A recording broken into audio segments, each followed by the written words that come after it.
चतुर्विधा भजन्ते मां जनाः सुकृतिनोऽर्जुन आर्तो जिज्ञासुर्थार्थी ज्ञानी च भरतर्षभ। શ્રીમદ ભગવદ્ ગીતાના 7મા અધ્યાય અને 16મા શ્લોકની અંદર ભગવાન શ્રી કૃષ્ણ મહારાજ અર્જુનને સમજાવતા કહે છે, હે અર્જુન, આ સંસારની અંદર મારા 4 પ્રકારના ભક્તો બતાવ્યા છે. એક ભક્ત છે આર્થ, જે વિપત્તિ સમયે, દુઃખના સમયે મને યાદ કરે છે. એક ભક્ત છે અર્થાર્થી, જે ધનના માટે મને યાદ કરે છે, દ્રવ્ય અર્થે મને યાદ કરે છે, દ્રવ્યના લાભને પ્રાપ્ત કરવા માટે યાદ કરે છે. અને એક ભક્ત છે જિજ્ઞાસુ, જે જિજ્ઞાસાવશ મને યાદ કરતો હોય છે. પણ એક ભક્ત જે ઉત્તમ પ્રકારનો ભક્ત છે, અને એ છે જ્ઞાની ભક્ત, જે મને તત્વથી જાણીને મને હંમેશા મારું નિરંતર સુમિરણ કરે છે. શ્રીમદ ભગવદ્ ગીતાની અંદર બતાવ્યું કે સંસારની અંદર એક આર્ત ભક્ત કોને કીધા? જેના જીવનમાં દુઃખ આવે છે, કંઈ પીડા આવે છે, કંઈ મુશ્કેલી આવી પડે છે. જેમ એક વિદ્યાર્થી એક્ઝામ આવે એટલે ભગવાનને યાદ કરે છે. ખરેખર જોવા જઈએ તો માણસ તકલીફમાં આવે ત્યારે ઈશ્વરને યાદ કરે છે. ઘણીવાર આપણે રોડ પર કોઈ દેવસ્થાન હોય ત્યાંથી નીકળીએ છીએ તો પણ શું કરીએ? ગાડીમાં બેઠા હોય, પગે ચાલતા જતા હોય તો આમ કરી અને માથું નમાવીને ત્યાંથી નીકળી જઈએ છીએ. આપણે વિચારીએ ક્યાંક ભગવાને જોઈ લીધા અને બોલાવી લેશે તો ફટાફટ નીકળી જઈએ છીએ. પરંતુ એક ભક્ત અને એ જ વસ્તુ જ્યારે જીવનમાં તકલીફ આવે ને તો બધું છોડીને મંદિરની અંદર જઈએ છીએ, દંડવત પ્રણામ કરીએ છીએ, કાન પકડીએ છીએ, ઉઠક બેઠક કરીએ છીએ, આંખમાંથી અશ્રુ વહાવીએ છીએ અને હે ભગવાન, તું તો મારી સામું જોતો જ નથી. પરંતુ એ ઈશ્વર તો હંમેશા આપણી સામે જુએ છે, હંમેશા આપણી ઉપર કરુણા દ્રષ્ટિ છે. પરંતુ આપણને જ આ માયાની અંદર, આ સંસારના ભોગ પદાર્થની અંદર એટલા બધા તલ્લીન બની ગયા છીએ કે ભગવાનની સામે જોવાની આપણને ફુરસદ જ ક્યાં છે?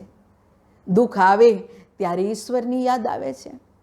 એટલે જ કબીર મહાત્માને કહેવું પડ્યું કે દુઃખ મેં સુમિરન સબ કરે, સુખ મેં કરે ન કોઈ, જો સુખ મેં સુમિરણ કરે તો દુઃખ કાહે કો હોય.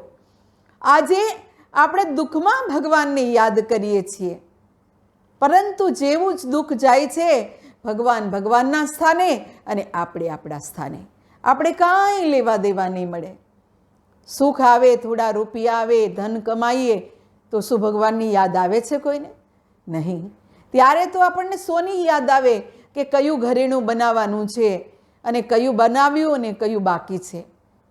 પરંતુ દુઃખમાં આપણે યાદ કરીએ છીએ, પણ કબીર મહાત્મા કે જે હર સમય સુખમાં પણ યાદ કરે એના જીવનમાં કોઈ દી દુઃખ આવતું જ નથી. હકીકતમાં જોવા જઈએ તો ભગવાનના ભક્ત જે દુઃખમાં યાદ કરે એવા એક ભક્તની તમને વાત બતાવું, એ છે ગજેન્દ્ર. ગજેન્દ્ર નામનો એક હાથી હતો, ત્રિકુટ પર્વત પર નિવાસ કરતો હતો પોતાના પરિવાર સાથે. બાજુમાં જે સરોવર હતું એ સરોવરમાં પોતાના જે પરિવાર છે એની સાથે આનંદ કિલોલ કરી રહ્યું હતું. પોતાના સંતાનો પર પાણી નાખે છે, બાળકો પણ નાચે છે, કૂદે છે અને ખૂબ આનંદ કિલોલ કરી રહ્યા છે. અને એ ગજેન્દ્ર, બીજા હાથી તો કાળા હોય છે પણ એની વિશેષતા હતો એ શ્વેત વર્ણનો હાથી હતો. અને સાથે સાથે એનું બળ અને પરાક્રમ તો એવું હતું, જે જંગલનો રાજા સિંહ હોય ને એ પણ એનાથી દૂર ભાગતું, એટલું એનું બળ હતું. પોતાના બળનું અભિમાન, પરિવારનું અભિમાન, અને એ આની અંદર જ હતું. હકીકતમાં જોવા જઈએ ગજેન્દ્ર બીજું કોઈ નથી, એ આપણે જ છીએ. ગજેન્દ્રની ઉપમા એક જીવાત્મા સાથે આપી છે. ગજેન્દ્ર એક આપણે પોતે જ છીએ. અને ગ્રાહ કોણ છે મગરમચ્છ? એ છે મૃત્યુ. તમે જોયું હશે કે મૃત્યુ આવે એટલે પેલા પગ જ પકડે છે. તમે જુઓ ઘડપણમાં જે મોટા ભાગે લોકોની શિકાયત હોય છે, ફરિયાદ હોય છે કે મારા ઘૂંટણ દુખે છે, પગ દુખે છે, પલોઠી નથી વળાતી, નીચે નથી બેસાતું, કેટલી બધી તકલીફ થાય છે ને? કેમ કે કાળ છે હંમેશા પેલા પગને પકડે છે. ગજ પણ જ્યારે સરોવરની અંદર જ્યારે કિલોલ કરી રહ્યો હતો એ સમયે ગ્રાહ યાની કે મગરમચ્છે એનો પગ પકડ્યો અને બંને વચ્ચે વર્ષો સુધી ચાલે છે યુદ્ધ. પરંતુ ધીમે ધીમે ગજ છે એ જમીનનું પ્રાણી છે, ત્યાં એની શક્તિ કામ કરે. મગરમચ્છ પાણીમાં રહેવાવાળું જાનવર છે, તો ત્યાં એની શક્તિ કામ કરતી હોય છે. આ બાજુ જે ગજ હતો એ ધીરે ધીરે ધીરે એની શક્તિ ક્ષીણ થવા લાગી. એની પત્નીને કહે છે કે તું મને બચાવ. એની પત્ની કહે છે હું બચાવું તો ખરા, પરંતુ ક્યાંક ગ્રાહ છે એ તમારો પગ છોડી અને મારો પગ પકડી લેતો. પોતાના સંતાનો તરફ નજર કરી એ બધા ત્યાંથી હટી જાય છે. કોઈ ગજની મદદે નથી આવતા, કોઈ હાથીની મદદે નથી આવતા. આખિરકાર એવું બને છે કે મગરમચ્છની એવી તાકાત હતી કે એને સરોવરમાં ધીરે ધીરે ધીરે એટલા ઊંડાણમાં લઈ જાય, હવે તો ફક્ત હાથીની સૂંઢ જ દેખાતી હતી. હવે ગજની બધી હિંમત હતી, બધી હવે વિચાર કરી લીધો, જેના પ્રત્યે એને વિશ્વાસ હતો કે આ મારા છે, એ કોઈએ રક્ષા નહીં કરી. અને ત્યારે એ લક્ષ્મીનારાયણ પ્રભુને યાદ કરે છે, હે લક્ષ્મીનારાયણ તમે મારી રક્ષા કરો. ત્યારે ભગવાન ગજની જે આર્તનાદથી પુકાર હતી એ સાંભળીને ભગવાન વૈકુંઠને છોડીને આવે છે અને ગજની રક્ષા કરે છે. કેમ કે ગજ હતો એ સરોવરમાંથી કમળ લઈને સૂંઢથી ઉપર ઉઠાવીને ભગવાનને ચડાવે છે કમળ, અને ભગવાનને યાદ કરે છે. ભગવાન પણ પોતાનું સુદર્શન ચક્ર કાઢી અને કહે છે ગજ અને ગ્રાહની જે યુદ્ધ થતું હતું ગ્રાહથી છોડાવે છે, એને વધ કરે છે ગ્રાહનો. આમ કરીને ગજની રક્ષા કરી. તો એ આર્ત ભક્ત થયા. દ્રૌપદી જુઓ, એને પણ ભગવાનને દુઃખમાં યાદ કર્યા. જ્યારે ભરી સભામાં એના ચીર ખેંચાઈ રહ્યા હતા ત્યારે ભગવાનને પ્રાર્થના કરે છે, હે દ્વારિકાધીશ આપ મારી રક્ષા કરો. અને આખિર ભગવાન આવે છે, એના 999 ચીર પૂરે છે. વિચાર કરો સજનો, આ થયા એક આર્ત ભક્ત છે દુઃખના સમયે. આપણે સંસારની અંદર આવા ભક્તોની કોઈ કમી નથી. જ્યાં જોઈએ ત્યાં નજર આવે છે, દુઃખ આવે ત્યારે ભગવાનને યાદ કરે છે. બીજા પ્રકારના ભક્ત થયા અર્થાર્થી. અર્થાર્થી કોને કીધા? જે ધનના લોભે, ધનના લાભ પ્રાપ્ત કરવા માટે ભગવાનને યાદ કરે છે, એ અર્થાર્થી ભક્ત થયા. એને ભગવાન સાથે કોઈ મતલબ નથી, ભગવાનના સાચા રૂપને જાણવાની ઈચ્છા નથી, ભગવાનના નામને જાણવાની ઈચ્છા નથી. એને એક જ ઈચ્છા છે કે મને ધન મળી જાય, કોઈ પણ એન કેન પ્રકારે બસ મને ધન મળી જાય. ભગવાનને કહે છે કે હે ભગવાન લોટરી ખરીદે કે ભગવાન તમે મને 10 લાખ રૂપિયા લગાવી દો, 10 લાખ રૂપિયા મને લોટરીમાં લાગી જાય, હું તમને 10 રૂપિયા ચડાવીશ. વિચાર કરો. ખરેખર જોવા જઈએ તો આજ સમાજની અંદર જોઈ રહ્યા છીએ, ઘણા માતા બહેનોને તો ભજન ગાતા પણ સાંભળ્યા છે, એ મને નોટો આપો ને મહારાજ રે, બીજું કાંઈ જોતું નથી. શું કહે છે? મને નોટો આપો ને મહારાજ. કઈ નોટો? જે છોકરાઓ લખે છે એ નોટો નહીં, એ નોટો નહીં, પણ રૂપિયાની નોટની વાત કરે છે. કેવી? 1 મીંડાવાળી નહીં, 2 મીંડાવાળી નહીં, 3 મીંડાવાળી જોઈએ બેનજી, એ પણ ગુલાબી કલરની 2000ની નોટ જોઈએ છે ને. ખરેખર જોવા જઈએ તો માણસ ધનના લાભ માટે ઈશ્વરને યાદ કરે છે અને ધનની પ્રાપ્તિ થઈ ગયા પછી ભગવાનને ભૂલી જાય છે. તો બીજા પ્રકારના ભક્ત થયા એ અર્થાર્થી ભક્ત થયા. એક ત્રીજા પ્રકારના ભક્ત છે એ જિજ્ઞાસુ ભક્ત છે. જિજ્ઞાસુ ભક્ત કોને કીધા? જે જિજ્ઞાસાવશ ભગવાનને યાદ કરે છે, જિજ્ઞાસાવશ ઈશ્વરને યાદ કરે છે કે આ ધર્મમાં જઈશ તો ત્યાં શું હશે, પેલા ધર્મમાં જઈશ, બધે ફરી વળે, ક્યાંયથી કંઈ પ્રાપ્ત નહીં કરવાનું, કોઈ વસ્તુની સાથે લેવા દેવા નહીં, બસ ફરતા જ રહે. અહીંયા શું હશે, પેલી જગ્યાએ શું હશે, ત્યાં શું આપે છે. એક ભાઈ તો મને કહેવા લાગ્યા કે મારા બા બહુ ધાર્મિક, અઠવાડિયામાં 3 દિવસ ભગવાનના મંદિરમાં જ હોય. મેં કીધું અચ્છા, શું ભક્તિ કરે? એ કે બેનજી ગુરુવારે જલારામ મંદિરે ભંડારો હોય ત્યાં પહોંચી જાય, શનિવારે હનુમાનજી મહારાજના મંદિરે ભંડારો હોય ત્યાં પહોંચી જાય, અને ગુરુવારે જલારામ મંદિરે અને મંગળવારે અગાસીમાના મંદિરે જ્યાં ભંડારો હોય ત્યાં પહોંચી જાય. વિચાર કરો, આને ભક્તિ કહેવાય? આપણે આને ભક્તિનું રૂપ આપી દીધું છે. પણ ભક્તિ કોને કહેવાય? સાચા ભક્ત કોને કહેવાય? એ ભગવાન કૃષ્ણ સમજાવે છે. હકીકતમાં જેવી રીતે અનેક પ્રકારના વ્યંજન છે, દાળ છે, શાક છે, સંભારા છે, દહીં છે અને સાથે સાથે ખીર છે, એક જ ચમચો છે, બધામાં ફરે છે. શું એ ચમચો કોઈ પણ વ્યંજનનો, કોઈ પણ વસ્તુનો સ્વાદ ચાખી શકશે? બધાની અંદર ફરે છે પણ એકયનો સ્વાદ નથી ચાખી શકતો. એમ જે માણસ ફક્ત ફરતો જ રહે છે પણ જે શાસ્ત્રોની અંદર તત્વની જ્ઞાનની વાત કરી છે, જ્ઞાનને નથી જાણતો, ઈશ્વરને નથી જાણતો, ફક્ત જિજ્ઞાસા વશ જ પોતાના જીવનને જ્યાં ત્યાં પોતે ફરતો રહે છે. પરંતુ એક ભક્ત કોને કીધો? જે ઉત્તમ પ્રકારનો ભક્ત છે. અને એ ભક્ત કયા છે? જ્ઞાની ભક્ત. જેના માટે ભગવાન કૃષ્ણ કહે છે મારો જ્ઞાની ભક્ત કોણ છે? જે મને તત્વથી જાણે છે, જે મારા નિજ સ્વરૂપને જેને ઓળખ્યું છે એ મારો ભક્ત છે. અને આ સંસારમાં જુઓ, અર્થાર્થી ભક્ત જોયા, ત્યાર પછી આર્ત ભક્ત જોયા, જિજ્ઞાસુ જોયા, પણ સંસારમાં બહુ ઓછા એવા ભક્તો હોય છે જે જ્ઞાની ભક્ત છે, જે એવા આત્મજ્ઞાની સદગુરુની પાસેથી તત્વથી ઈશ્વરને જાણી લે છે ઘટ મંદિરમાં, અને નિરંતર ઈશ્વરનું ભજન, ધન માટે પણ નહીં, દુઃખથી પરેશાન થઈને પણ નહીં. જુઓ નરસિંહ મહેતાને, નરસિંહ મહેતાની પત્ની મૃત્યુ પામી તો પણ એને શું કીધું?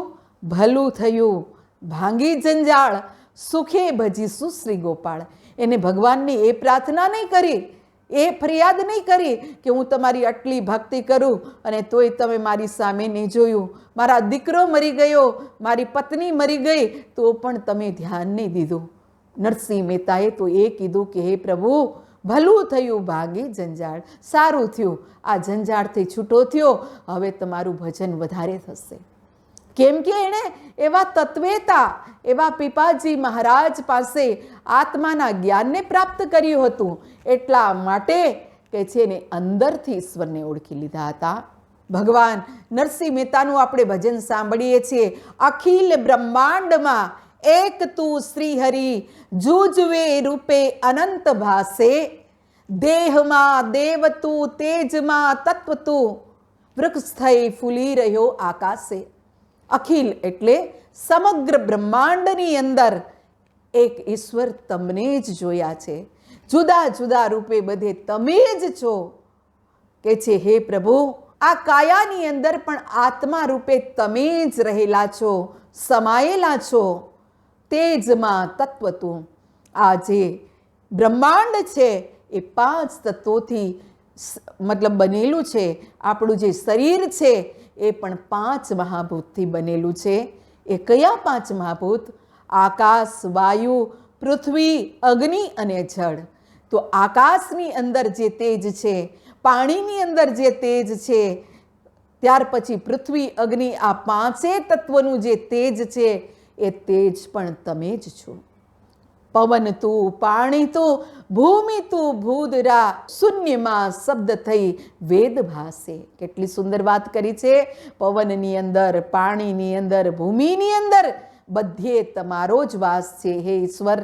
આ ધરાને કોઈ ધારણ કરનારું હોય તો ભૂધરા યાની કે તમે જ ધારણ કરનાર છો. હે ઈશ્વર, આ સંસારની અંદર તમારી જ જે સર્વવ્યાપી સત્તા છે એ સમાયેલી છે. વિવિધ રસ ચાખવાને કે છે આ સંસારની અંદર અનેક રસને આનંદ કરવા, પ્રાપ્ત કરવા માટે તમે અનેક રૂપ ધારણ કર્યા. રામ રૂપે આવ્યા, કૃષ્ણ રૂપે આવ્યા, અલગ અલગ રૂપે આવ્યા. પણ તત્વથી તો તમે એક જ છો. એનું ઉદાહરણ બતાવતા પણ નરસિંહ મહેતા કહે છે કે જેવી રીતે કનક કુંડળ વિશે ભેદ ના હોય. કનક એટલે સોનું, કુંડળ એટલે કાનમાં બેનો પહેરે છે, સોનાના કુંડળ પહેર્યા હોય કે હાથમાં બંગડી હોય કે પગમાં પાયલ હોય, એ બધું સ્વર્ણનું છે. ભલે આકાર જુદા જુદા છે પણ તત્વ તો એક જ સમાયેલું છે. ઠીક એવી જ રીતે સજનો બહુ સરસ વાત કરી છે કે ઘાટ ઘડિયા પછી નામ રૂપ જુજવા, અંતે તો હેમનો હેમ હોય. ઘાટ ભલે અલગ અલગ હોય, પાયલનો આકાર અલગ હોય, ચાહે માથા પર લગાવેલા ટીકાનો આકાર અલગ હોય, પણ જે સોનું તત્વ છે, સોની છે, એ જાણે છે કે આ બધાની અંદર તત્વ એક જ છે. એમ આ જે જાણતા નથી એને બધાને અલગ અલગ લાગે છે, પરંતુ જે તત્વેતા મહાન પુરુષ છે એને ખ્યાલ છે દરેકની અંદર તત્વ એક જ સમાયેલું છે. ખરેખર જોવા જઈએ એ એક જ તત્વને માણસ ભૂલી ગયો છે. સંતો છે, ડૉક્ટરો છે અને મંત્રી હંમેશા સાચી જ સલાહ આપે છે. એ ભલે કોઈને ખોટું લાગવું હોય તો લાગે, પરંતુ એ સાચું જ કહે છે. શ્રુતિ સ્મૃતિ સાખ દે, બધા શાસ્ત્ર અને સંતોનો મત છે, અંતે તો હેમનું હેમ હોય. અંતે તો સોનું જ છે, તત્વ તો એક જ છે. વૃક્ષમાં બીજ તું, બીજમાં વૃક્ષ થઈ, જોવું પટંતર પાસે. કેટલી સુંદર વાત કરી છે. આ એક આધ્યાત્મ તત્વની વાત સમજાવી છે અને આ તત્વની જે વાત સમજાવી છે એકદમ સધુકડી ભાષાની અંદર એક જ્ઞાનને જાણનાર સમજી શકે છે. વૃક્ષમાં બીજ એટલે વૃક્ષમાં બીજ રૂપે પણ તમે જ સમાયેલા છો અને એક નાનું સરખું બીજ છે, એ બીજમાં પણ વૃક્ષ બનવાની સંભાવના છે. એમાં પણ બીજ રૂપે પણ તમે જ છો અને વૃક્ષ રૂપે પણ તમે જ છો. પટંતર એટલે પડદો, એક માયારૂપી પડદો છે. એટલે આ વસ્તુને જીવ નથી સમજી શકતો. ભણે નરસૈયો એ મનતણી શોધના. કેટલી સુંદર વાત કરી. આ જ્યાં સુધી શોધી રહ્યો છે આ મનતણી શોધ છે, પણ પ્રીતે પ્રગટ થશે કે છે એ ભગવાન પ્રીતથી પ્રગટ થશે. પ્રીત ક્યારે થાય? સંસારમાં કોઈનો છોકરો પડી જાય તો તમને બહુ નહીં લાગે, પરંતુ તમારો દીકરો ક્યાંક માટીમાં પડી ગયો, કાદવમાં પડી ગયો તો તમે તમારા નવા કપડાં જોવાઈ નહીં રહ્યો અને તરત એને તેડી લેશો, એના માથાને ચૂમશો. ભાઈ વાગ્યું તો નથી ને? કેમ? કેમ કે એ તમારો છે, તમે એને જાણો છો એટલે એના પ્રત્યે પ્રીત છે. અજાણ્યા પ્રત્યે પ્રીત નથી થતી.